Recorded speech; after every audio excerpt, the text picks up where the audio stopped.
आपकी नज़रों ने समझा प्यार के काबिल मुझे, दिल की है धड़कन ठहर जा, मिल गई मंजिल मुझे। शायद ही ऐसा कोई हो जिसने ये गाना न सुना हो।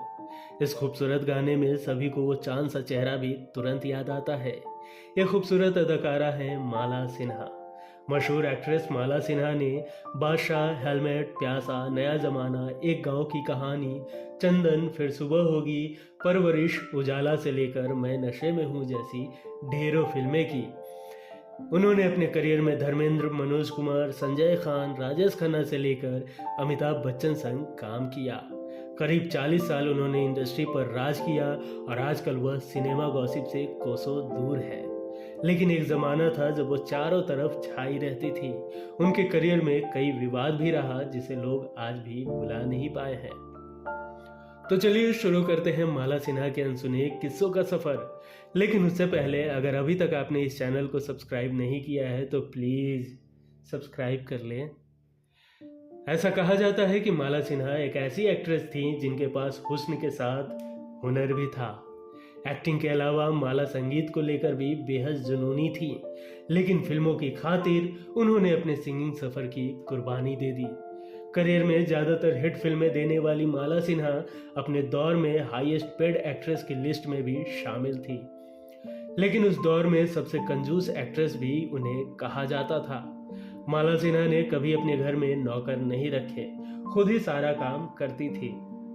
माला सिन्हा का जन्म 11 नवंबर 1936 को कोलकाता के एक ईसाई परिवार में हुआ था, जो बाद में नेपाल आकर बस गए। उनके पिता का नाम अल्बर्ट सिन्हा था। बचपन में माला का नाम एल्डा था। स्कूल में उनके साथ पढ़ने वाले बच्चे उन्हें डालडा कहकर चिढ़ाते थे, इसलिए उन्होंने बाद में अपना नाम बदलकर बेबी नज़मा कर लिया। जब उन्होंने बतौर बाल कलाकार काम करना शुरू किया तब अपना नाम बदलकर माला सिन्हा कर लिया। बचपन से ही माला को डांस और म्यूजिक का शौक था और उन्होंने दोनों की ट्रेनिंग भी ली थी। डांस और गाने में माहिर होने के साथ साथ माला स्कूल के नाटकों में भी पार्टिसिपेट किया करती थी।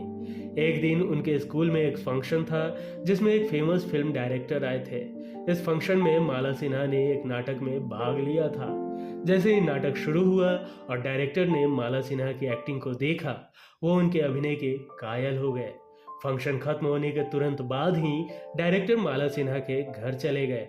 वहाँ पर उन्होंने माला के पिताजी से कहा कि आपकी बेटी में एक्टिंग का बेहतरीन हुनर है और वो एक काबिल एक्ट्रेस बन सकती है, इसलिए उन्हें फिल्मों में काम करने का मौका दीजिए।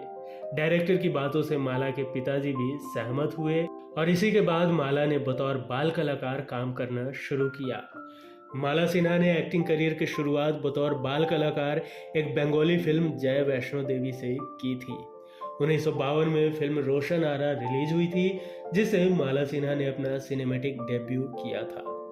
इसके बाद वो कई सारी बंगाली फिल्मों में नजर आई। इसी दौरान माला एक फिल्म की शूटिंग के लिए मुंबई आई थी। यहाँ पर उनकी मुलाकात गीता बाली से हुई। माला की पर्सनैलिटी से गीता बहुत इम्प्रेस हुई और उन्होंने डायरेक्टर केदार शर्मा से गुजारिश की कि वो माला को बॉलीवुड में फिल्मी ब्रेक दे। गीता की गुजारिश के बाद केदार शर्मा ने माला को अपनी फिल्म रंगीन रातें में बतौर हीरोइन कास्ट किया। इसके बाद उन्होंने बहुत सारी फिल्में की, लेकिन उन फिल्मों से उन्हें कोई खास पहचान नहीं मिली। करियर की शुरुआत में माला को फिल्म इंडस्ट्री में संघर्ष करना पड़ा।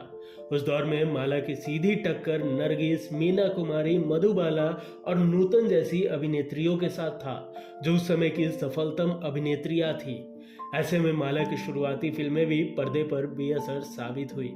एक बार एक निर्माता के पास जब वे काम मांगने गईं, तो निर्माता ने उनसे कहा कि पहले शीशे में जाकर अपना चेहरा तो देखो, ऐसी भद्दी नाक को लेकर हीरोइन बनने का सपना देखती हो।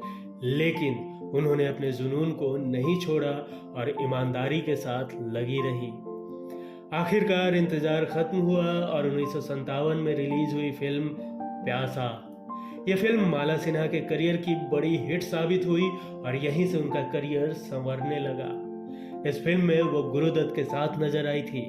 माला से पहले ये फिल्म मधुबाला को ऑफर की गई थी, लेकिन उन्होंने मना कर दिया था, जिसके बाद फिल्म के लिए माला को अप्रोच किया गया।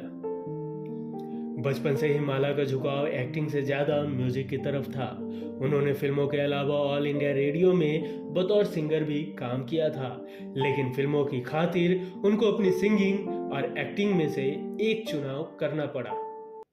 आखिरकार फिल्मों के लिए उन्होंने अपने सिंगिंग सफ़र पर विराम लगा दिया। माला सिन्हा ने अपने फिल्मी करियर में 100 से ज़्यादा फिल्मों में काम किया, जबकि एक समय लोगों ने कहा था कि नेपाली नाक नक्श वाली लड़की हिंदी फिल्मों में क्या चलेगी। लेकिन माला सिन्हा ने अपने परिश्रम, लगन और प्रतिभा के बल पर अपने लिए विशेष जगह बनाई। वो हर तरह की भूमिका निभाने की क्षमता रखती थी। यही वजह थी कि उन्होंने हर डायरेक्टर के साथ काम किया, लेकिन उन्होंने दिलीप कुमार के साथ कभी काम नहीं किया। माला सिन्हा की यह दिली इच्छा थी कि वह दिलीप कुमार के साथ काम करें, लेकिन कभी ऐसा नहीं हुआ। हालांकि उन्हें दिलीप कुमार स्टारर फिल्म राम और श्याम में यह मौका मिला था, लेकिन वह कर न पाई। दरअसल हुआ यूं था कि माला सिन्हा को फिल्म में शांता का किरदार दिया जा रहा था, जिससे वह खुश नहीं थी। माला चाहती थी कि उन्हें वहीदा रहमान यानी अंजना का रोल दिया जाए। यह बात डायरेक्टर को मंजूर नहीं थी। उन्होंने माला को बहुत समझाने की कोशिश की, लेकिन बात नहीं बन पाई। आखिर में शांता का रोल मुमताज को दिया गया था। इसी के साथ माला के हाथ से दिलीप कुमार के साथ काम करने का यह मौका भी निकल गया था। हालांकि साल 1974 में आई फिल्म फिर कब मिलोगी में दिलीप कुमार कुछ देर के लिए गेस्ट अपीयरेंस में जरूर नजर आए थे। इस फिल्म में माला सिन्हा भी थी। इधर जब माला सिन्हा बॉलीवुड में सफलता की सीढ़ी चढ़ने लगी थी, तो दूसरी तरफ उन्हें नेपाली फिल्म इंडस्ट्री से भी फिल्मों के ऑफर आने लगे थे। इसके बाद उन्होंने 1966 में नेपाल का रुख किया और नेपाली फिल्म माटी घर में नजर आई। ये माला की करियर की एकमात्र नेपाली फिल्म रही। इस फिल्म के हीरो स्टेट कंपनी के मालिक चिदंबर प्रसाद लोहानी थे। फिल्म के शूटिंग के दौरान ही माला को अपने को स्टार चिदंबर प्रसाद से प्यार हो गया था, पर परिवार वालों ने शादी के लिए दोनों के सामने 2 शर्तें रखी। पहली शर्त ये थी कि माला शादी के बाद फिल्मों में काम नहीं करेंगी, और दूसरी ये कि शादी रीति रिवाजों से होगी। माला ने दोनों शर्तें मान भी ली, जिसके बाद परिवार की रजामंदी से शादी हुई। हालांकि शादी की एक और ख़ास बात यह थी कि माला को अपने ही पति से 3 बार शादी करनी पड़ी। सबसे पहले दोनों ने ईसाई विधि से शादी की, फिर हिंदू और लास्ट में कोर्ट मैरिज। शादी के बाद माला का एक्टिंग के लिए जुनून देखकर उनके पति ने उन्हें एक्टिंग करियर को जारी रखने के लिए कहा। इस वजह से शादी के बाद माला ने अपने एक्टिंग पर विराम नहीं लगाया, लेकिन उन्हें अपने पति से दूर मुंबई में रहना पड़ता था। एस्टेट कंपनी का कारोबार संभालने के लिए उनके पति चिदंबर प्रसाद ज्यादातर नेपाल में ही रहते थे।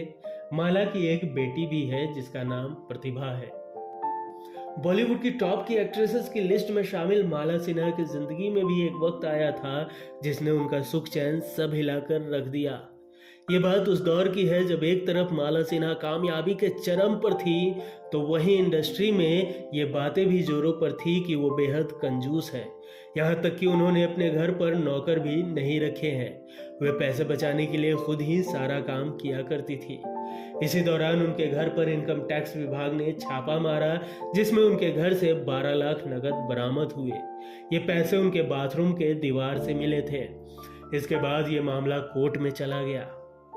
इतनी बड़ी रकम को बचाने के लिए उनके पापा अल्बर्ट सिन्हा भी सामने आए। अल्बर्ट के वकील ने तमाम तर्क दिए, लेकिन अदालत पर कोई असर न होते देख अल्बर्ट के वकील ने उन्हें सलाह दी कि इन पैसों को पाने का एक ही तरीका है। माला को लिखित में स्वीकारना होगा कि उसने ये रुपए फिजिकल रिलेशन बनाकर कमाए हैं। माला के लिए खुद को ये पेश करना आसान नहीं था। आखिरकार माला ने अदालत में एक चौंका देने वाला बयान दिया, जिसे सुनकर वहां मौजूद सभी लोग हैरान रह गए। माला सिन्हा ने कोर्ट में ये कहा कि उन्होंने वेश्यावृत्ति करके ये पैसे कमाए हैं। उसके बाद इंडस्ट्री में भी कई लोगों का नजरिया उनके प्रति बदल गया था। माला सिन्हा कहती हैं कि मुझे इस बात का आज तक अफसोस है कि जो गुनाह मैंने किए ही नहीं, मुझे उसे कबूल करना पड़ा। लेकिन उस दौर में 12 लाख बहुत बड़ी रकम हुआ करती थी। माला सिन्हा अपने दौर की बहुत कामयाब एक्ट्रेस थी। फिल्मों के लिए वो मोटी रकम भी चार्ज करती थी। माँ के जैसे ही उनकी बेटी प्रतिभा भी एक्ट्रेस बनना चाहती थी। इसी वजह से उन्होंने भी बॉलीवुड में एंट्री ली, लेकिन कामयाबी उनके हाथ नहीं लगी। प्रतिभा सिन्हा आखिरी बार 2000 में आई फिल्म ले चल अपने संग में नजर आई। वहीं उससे पहले उन्हें आमिर खान और करिश्मा कपूर स्टारर फिल्म राजा हिंदुस्तानी के गाने परदेसी परदेसी जाना नहीं में देखा गया था। उधर माला सिन्हा आखिरी बार 1994 में आई फिल्म जिद में नजर आई थी।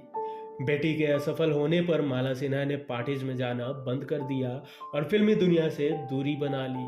वो अब लाइमलाइट से काफी दूर रहती है। इन दिनों माँ बेटी मुंबई में गुमनामी की जिंदगी जी रही हैं। माला सिन्हा को 2013 में दादा साहेब फाल्के अकादमी पुरस्कार से सम्मानित किया गया था, लेकिन उन्होंने इसे लेने से इनकार कर दिया।